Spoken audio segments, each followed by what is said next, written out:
SCP-3082 is Neverland's lost boys and girls. Makes you think of Peter Pan, right? Now, I watched Peter Pan before, I think, a long time ago. I watched a play recently, a couple years back, and Neverland's lost boys were basically Peter Pan's assistants, right? They flew around with him with the pixie dust and did things like harass Captain Hook, and it was pretty cool. They played around with wind, you know what I mean? Not play around, but you get what I'm saying. Anyway, 3082 is about Neverland's lost boys and girls. We're going to react to it today. It's by SCP Explained. Make sure to head on over to their channel and subscribe, guys. Hit the notification bell. If you like reaction videos, make sure to subscribe to my channel as well. Let's get into this animation. Dr. Seymour Tracy is an ordinary American man. Seymour. He lives in a 2-bedroom home with a white picket fence in Okay. an ordinary suburban town in the Midwest. All right. He gets up every day and goes to work. Then in the evening, he comes home to spend time with his family. All right. From the outside, Sounds pretty Seymour normal. and his family couldn't be more normal. Okay. But in reality, there's something very abnormal about him, Is he his a life, lost boy? and the neighborhood where he lives. Seymour Tracy isn't just some office worker. He's a researcher employed by the SCP Foundation, just like all of his neighbors. Because this isn't an ordinary neighborhood. Oh, it's a neighborhood It's a that functioning contains. Site 11 satellite facility. What? Bought and maintained by the Foundation for the sole purpose of containing and the monitoring SCP. a single SCP. What the heck, dude? SCP-3082. SCP-3082 is an ordinary treehouse, 2 Okay. meters by 2 meters in size and built from ordinary cherry not wood really planks. And it's located in one of the trees in the neighborhood park. Uh-huh. You might expect that an anomaly that requires an entire suburb of people to monitor it is exceptionally difficult to contain. But the truth is, SCP-3082 is only a Euclid Class anomaly, Okay. fairly tame by Foundation standards. All right. The fact that the houses surrounding this SCP are inhabited solely by Foundation personnel and their families is, more than anything, a way to keep up appearances of this being a completely normal neighborhood. I see. Unlike most Foundation sites, the personnel working in this unorthodox setup around SCP-3082 are mostly researchers, and Right. their work is just as much anthropological and diplomatic as it is scientific. Oh, As you might have diplomatic? guessed, They have to SCP-3082 bargain isn't a with it? normal treehouse on the inside. Open up the small hatch in the wall and Yeah? step through, and you'll find yourself in a much larger, grander treehouse. Of course. That rests on the upper branches of an absolutely massive conifer-like tree of an unidentified species. it's a The tree, designated as SCP-3082-1, is an incredible 160 kilometers tall, and while its own species is not known, it appears to have multiple recognizable plants grafted onto and growing out Very of its tall, bark. bruh. Many of these plants are fruit-bearing, and in Uh-huh. addition to the identifiable plants, there are also a number of pitcher plant-like flowers that collect and hold fresh water. All right. These plants serve as sustenance for the only known inhabitants of SCP-3082, Which a is? colony of around 74 children, all between the ages of 4 and 12. Okay, the lost boys These and girls. children then. live in a village made up of other tree houses built among the branches of SCP-3082-1. Right. And all of them match the descriptions of children Missing from around the children. United States who went missing between 1996 that's why they call them the and Lost present Boys. day. Curiously, within girls. SCP-3082's pocket dimension, the children don't physically age. Okay. And while Foundation personnel can move freely back and forth through the hatch in SCP-3082's wall, children under the age of 13 are Cannot. unable to cross back through once inside the pocket Weird. dimension. It's a very extraordinary get out. anomaly, but it was up It to the just very ordinary traps the Dr. kids. Tracy to make contact with the residents of SCP-3082. Okay. Upon entering, he discovered that the children had formed their own system of government, Well, yeah. known as the Chief Royal Council. They evolved. Dr. Tracy was introduced to many of the council's members, including Wexley Olson, age 6, Okay. a junior council member, Lucy Fujimoto, age 7, who had taken the role of city 6 and planner 7 and years resource old. manager, What? Ahmed Saeed, age 11, who served as a Okay, caretaker 11. to the younger citizens of SCP-3082, Right. and Rachel Jeffries, age 10, who acted as a council mediator. So 10 and In 11. interviews with the subjects, It's mature enough to at Dr. least Tracy give care, I found that all suppose. 74 of the children reported they had woken up on the porch of a treehouse after running away from troubled homes. Most of the council members had disappeared in 1996, except for Olson, who disappeared in 2005. Wow. Older residents All right. reported that some of the treehouse that make up what is now their village were already there upon their discovery of the pocket dimension. Okay. Also pre-existing within the pocket dimension was the original leader of the Chief Royal Council, a 12-year-old girl from Ohio named Aria Morrison. What happened to The her? Foundation was eager to speak to Morrison. No Peter Pan as yet, she though. was seemingly the first child to discover SCP-3082. Okay. But when Dr. Tracy asked the other children where she was, they told him that they didn't know. Huh. According to Saeed She just and disappeared? Jeffries, Morrison abandoned the colony 5 months before the Foundation's arrival. It was unclear where she could have gone, as drone exploration conducted by the Foundation revealed that SCP-3082-1 was the only large living thing for miles within the pocket dimension. All right. While the tree was thriving, the surrounding A lot of area other was dead mostly stuff. flat, decaying, and barren. Further Wow. research into Morrison's history showed that her younger sister, Jacqueline Morrison, had also gone missing on the same night. But Okay. there was no evidence that Jacqueline had ever entered Maybe she went to try to SCP-3082. find Jacqueline. The Foundation conducted their research into the biology of SCP-3082-1 while maintaining diplomatic relations with the pocket dimension citizens. Diplomatic. Taking advantage of the fact that adults could move freely in and out of the hatch, For the Foundation started inspection and- working with the Chief Royal Council to improve the weight limits on the village systems of rope bridges, All right. as well as providing any supplies that the children might Ah, need, such okay. as additional food, They helping 'em out. clothing, and medical equipment. Nice. These liaisons were extremely helpful for the children, I many guess of so. whom had been without adult supervision or care for over a decade. Saeed, for one example, had fallen off of a bridge and broken his leg several years Wow. earlier, and had been living with the pain caused from the bone being incorrectly set ever since. That sucks, However, there man. was an unexpected side effect of this continued contact. Right. While the Foundation tried to remain neutral in their involvement in the policies of 3082,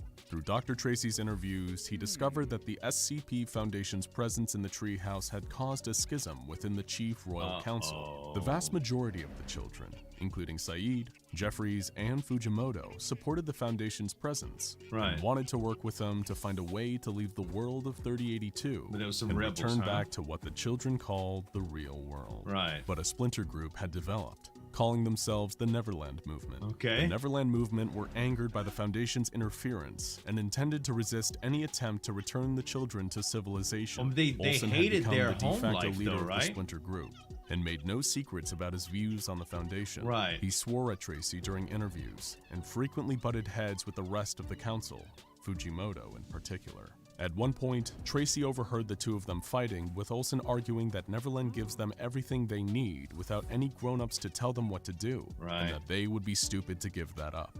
To They're- which Fujimoto they're rebellious, responded, pretty much. "I was here back when we were still building the village. I was here before we had safety nets, ladders, and fences, and before we figured out how to build a treehouse that wouldn't fall apart if someone leaned on a bad wall. Right. I was here before we knew where there was more food if we needed it. When did you get here, huh? After we knew what we were doing." Yeah, Listening to the exactly. conversation, Dr. Tracy heard the children refer again to Aria Morrison in a way that suggested that she had some kind of control over the environment. In reference to the incident where Saeed had broken his leg, Fujimoto said, "Mary didn't fix his leg right, and this place didn't fix it either. Aria prayed, and you know what happened? Nothing."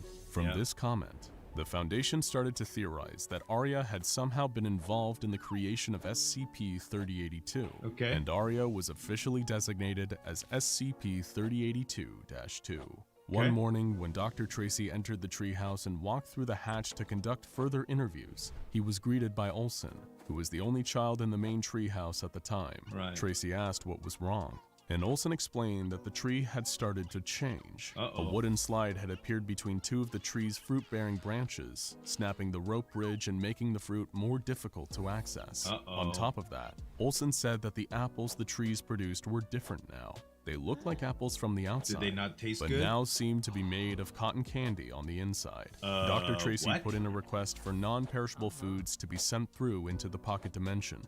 fearing that further changes to the What tree the heck? structure would mean the children would be deprived of enough proper nutrition to survive. Cotton Given candies. these changes, Man cannot it live became on cotton apparent that candy more alone. had to be done to understand the tree's physiology. An exploratory drone was sent into the dimension How strange, with cameras man. and sensors collecting data on the lower parts of the tree that the children hadn't colonized. Right. The expedition continued as normal until the drone operators spotted a hollow in the tree that had not yet been documented. Okay. The cameras detected movement inside the hollow, and on It's closer her. inspection, the operators were shocked to find it was a person. So she's changing More it? specifically, it was Aria Morrison. What The cameras the were only hell? just able to confirm her identity though, as the drone was knocked out of the sky by a falling watermelon and the feed was cut. Before the request for a replacement drone could even be approved though, the broken drone started transmitting again. In front of the camera was Morrison, clutching a roll of duct tape. She explained to the camera that she'd rewired the drone to resume the camera feed and remove some of the drone's fan blades. Using a system where the operators of the drone would rotate the remaining blades once for yes and twice for no, the Foundation was able to hold a conversation What the with heck? Morrison. She confirmed much of the information that the Foundation already So had why did on she her, leave? that she was from Ohio, and that she and her sister Jacqueline had disappeared in 1996. Right.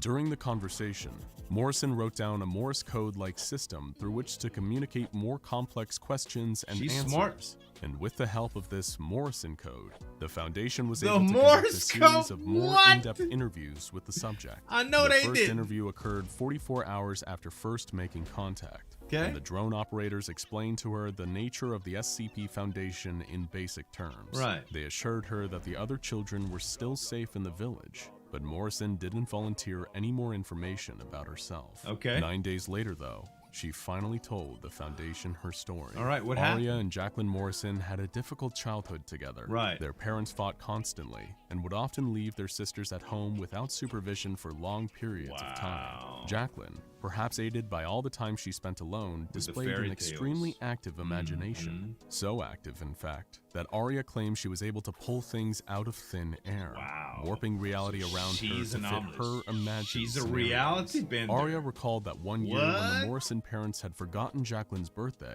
Aria tried to comfort her by saying that the family had been planning a surprise party for Jacqueline's half-birthday instead. Okay. She forgot all about the white lie until 6 months later, when the girls' parents took them to the park and everything Aria had told Jacqueline would be at her half-birthday was there waiting for them. Wow. Knowing the potential consequences of letting Jacqueline's power go unchecked, Aria always made sure to remind her sister to turn things back to normal after they played pretend together. One night in 1996, while their parents were having a particularly bad fight, Right. the sisters packed They a bag decided and to ran go off into the woods. later. After about half an hour, they got turned around, but they kept walking, Okay. just as afraid of what would happen to them if they went back home as they were of being lost in the woods. Aria lost track of Jacqueline for a moment, and suddenly found herself standing on the porch of SCP-3082. Unable to find Jacqueline anywhere, What the Aria heck? searched the treehouse, and in the process, became trapped in SCP-3082's Jacqueline- pocket dimension. The treehouse inside the pocket dimension she just appeared make exactly the as it entire does world? now, but the rest of the tree was devoid of life. Scared, Weird. alone, and running out of water, Aria sat in the treehouse and, pretending that her sister was with her, started telling a bedtime story about Maybe fruit this is trees a and pitchers of projection fresh water. The next of day, the she awoke to find reality a system that she of rope wants. bridges and a grove where Look, SCP-3082-1's fruit-bearing So trees that's why and she pitcher said plants had she sprouted prayed. overnight. Aria She's found not really that when praying. it was in a giving mood, She's just the tree would communicating respond to any with her request sisters. she made. Yeah. More children started to appear over time, and they started making additions to the village with the trees. They would get what they needed to survive, but the tree refused to let them go. That is in really Aria Morrison's cool. own words, Jacqueline likes it too much here in Neverland. Yeah. I think Jackie might listen better if I get closer to the part of her that remembers. But for now, she doesn't hear me when I say it's time to go home. So- Trees don't really think like people do. Right. And so, the children How continue weird, to man. live in the world So that's why of Jacqueline's all the way down. SCP-3082 to this day, as a whole town of SCP Foundation personnel work to bring them back. And hopefully, if they are able to return to the real world, they'll find it's the world they deserve. Now go check out man. SCP's That was really, really awesome. The way that came together. It was a very well built SCP. you know, I never read a lot of these articles. I read them, I figure them out by listening to these animations and stories and stuff like that, and the readings, of course. And this was really, man, this was really good, man. I hope y'all really liked it, guys. SCP Explained, make sure to check them out, as well as a couple other videos that I reacted to here. Thanks so much for watching. As always, this is Zueljin signing off, and we'll see you next time.